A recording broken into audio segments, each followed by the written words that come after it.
Lang araw sa ating lahat. Ngayon, tatalakayin natin kung ano nga ba ang tayutay at idioma sa pagsulat ng tula. Ang tayutay ay isang uri ng panitikan, pahayag na ginagamit upang magpahayag ng damdamin, ideya o larawan sa mas malikhaing paraan. O sa madaling salita, ang tayutay ito ay ginagamit upang mas lalo mong maipahayag ang iyong damdamin sa iyong pagsusulat ng tula at maging kaaya-aya ang iyong pagsusulat ng tula. May mga gamit ang tayutay. Ano nga ba ang mga ito? Una na dito ang pagpapahayag ng emosyon. Dito ay matutukoy ng mga mambabasa sa iyong tula kung ano ba ang iyong nararamdaman. Tulad na dito kung ikaw ay masaya, malungkot o natatakot at marami pang iba. Dito, ipapahayag mo ang iyong emosyon base sa iyong nararamdaman. Ang pangalawang gamit ng tayutay ay ang paglikha ng imahe. Ngayon, kung may parte ng iyong pagsusulat ng tula na kung saan sinasabi doon ang isang lalaki ay malungkot, hindi mo sasabihin na diretsyo ang lalaki ay malungkot. Bagkus, gagamitan mo ito ng idiomatikong salita o mas malalalim na pangungusap upang mas maging malikhain ang iyong pagsusulat ng tula. Ngayon ay dadako naman tayo sa ikatlong gamit ng tayutay sa tula, ang pagpapalutang ng tema. Sa paggamit ng tayutay sa tula ay isang paraan upang mas lalong mabigyang diin at lalim ang pangunahing mensahe o paksa ng tula sa pamamagitan ng iba't ibang uri ng tayutay tulad ng pagtutulad, pagwawangis, pagmamalabis at iba pa, nagagawa ng makata na magpahayag ng mas masining at mapanlikhang paglalarawan na nagdadala ng mas matinding damdamin sa mambabasa. Ang mga tayutay ay nagdaragdag ng kulay, lalim at simbolismo na tumutulong upang ang tema ng tula ay maging mas matingkad at mas madaling maunawaan o madama ng mambabasa. Halimbawa, sa paggamit ng pagtutulad o simile at pagwawangis o metaphor, maaaring ikumpara ng makata ang damdamin o kalagayan ng isang tauhan sa mga bagay na kilala o may sariling kahulugan sa kultura, tulad ng pag-ibig na kasing sarap ng pulot o kasing tibay ng bakal. Sa pamamagitan nito, mas madaling maunawaan ng mambabasa ang damdamin ng tauhan at mas naiintindihan ang tema ng pag-ibig o katatagan sa kabila ng pagsubok. Sunod ay ang pagsasaayos ng tunog at ritmo. Sa paggamit ng tayutay sa tula ay isang paraan upang mapalalim ang estetika at damdamin ng tula sa pandinig ng mambabasa o tagapakinig. Sa pamamagitan ng mga tayutay tulad ng pag-uulit, alliterations, onomatopeya at aswansya o assonance, nakalilikha ang makata ng tunog na may sinadyang ritmo o musika sa bawat linya ng tula na nagiging mas kaakit-akit at mas madali sa pandinig.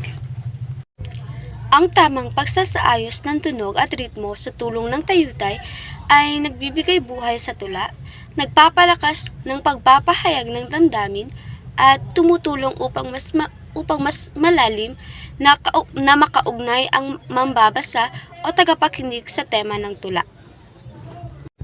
At ang paghuli, ang pagbibigay ng kahalagahan sa paggamit ng tayutay sa tula ay tumutukoy sa paraan ng pagpapayaman ng makata sa kanyang mensahe sa pamamagitan ng masining na pagpapahayag.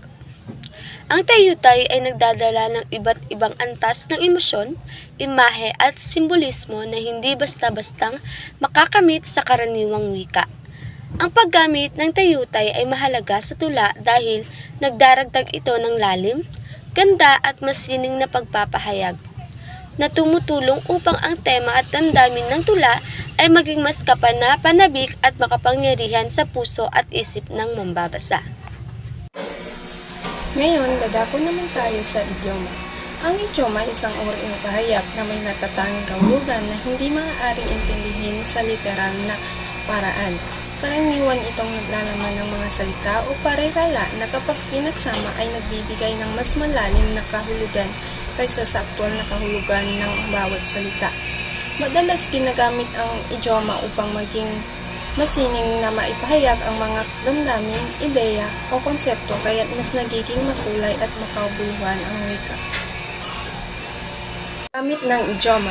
Una ay ang pagpapahayag ng konsepto. Ang idioma ay isang uri ng malikhaing paraan na nagpapahayag ng konsepto na may tiyak na kahulugan na naiiba sa literal na kahulugan ng mga salitang bumubuo rito. Ginagamit ito upang magbigay diin o magpahiwatig ng damdamin at ideya ng masining sa pakikipagkomunikasyon at nagbibigay ng lalim sa mensahe ng pahayag. Pangalawa ay ang paglikha ng imahe. Ang idioma ay isang malikhaing anyo ng pagpapahayag na gumagamit ng mga salita at parilala upang makabuo ng mas malalim na kahulugan kaysa sa literal nitong anyo. Sa paggamit ng idioma, nakakalikha ang mga tao ng mga larawan o imahe sa isip ng tagapakinig o mambabasa na nagiging daan upang mas dama at maunawaan ang isang konsepto o damdamin. Halimbawa, ang idiomang Pusong Limon ay nagpapakita ng imahe ng isang taong may malambot na damdamin o madaling maawa. Sa ganitong paraan, nagiging makulay ang wika at mas mainam na maipaparating ang mga mensahe. Ang ikatatlo ay ang pagsasalin ng kultural na kahulugan. Ang pagsasalin ng kultural na kahulugan ay mahalaga sa pagsasalin ng idioma dahil may mga pahayag na may partikular na kahulugan sa loob ng isang kultura na hindi madaling maunawaan ng ibang kultura. Halimbawa, ang idiomang nagbibilang ng poste sa Pilipino ay tumutukoy sa isang taong walang trabaho. Sa pagsasalin, mahalagang unawain ang kultural na konsepto upang makahanap ng katumbas na ekspresyon sa ibang wika, gaya ng English na maaaring isalin bilang unemployed or between job upang mapanatili ang tamang. Ang ikaapat ay ang pagbibigay ng kulay at estilo. Ang kulay at estilo ng pagsalin ay tumutukoy sa pagpapayaman ng mga salita at ekspresyon upang magdala ng buhay, emosyon at damdamin sa salin.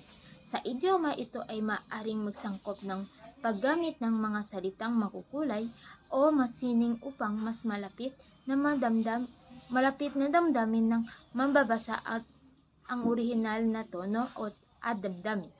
Halimbawa, sa salin ay parang walang bukas, na ibig sabihin ay labis ang kaligayahan o kalayaan, ay maaaring maging as of there no tomorrow sa English. Ang ganitong pagsalin ay nagbibigay ng parehong estilo ay may kakaibang dating sa pamambabasa. Ang mga teknik na ito ay mahalaga upang hindi lamang maituwid ang literal na kahulugan, kundi para na rin ang tamang damdamin at kultural na konsepto ng orihinal na idioma.